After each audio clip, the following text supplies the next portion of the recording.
नमस्कार मित्रांनो, मी बापू बिडगर आणि मराठी दरबार या आपल्या यूट्यूब चॅनलमध्ये आपले मनापासून स्वागत आहे। तर बघा, आता प्रधानमंत्री आवास योजना ही चालू आहे। याच्या अंतर्गत ज्यांना पक्की घरे नाहीत, ज्यांना कच्ची घरे आहेत किंवा जे बेघर आहेत, अशा सर्व नागरिकांना म्हणजे अशा कुटुंबांना शासन पक्कं घर देत आहे आणि त्याच्यासाठी निधीमध्ये वाढ सुद्धा केलेली आहे। त्याचं अजूनही आता जी यादी आलेली होती त्या यादीमध्ये बऱ्याच लोकांचं नाव आलेलं नव्हतं, की बऱ्याच लोकांचं सर्वेक्षण झालेलं नव्हतं। तर अशा नागरिकांना शासनाने सर्वेक्षण करण्यासाठी एक प्रणाली उपलब्ध करून दिलेली होती।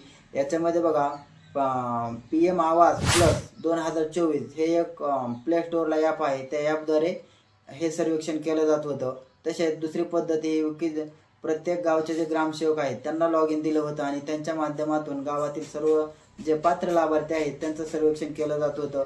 बऱ्याच लोकांचं सर्वेक्षणाची तारीख 2-3 वेळेस वाढवली होती, परंतु शेवटची तारीख 31 मे ही शेवटची तारीख होती।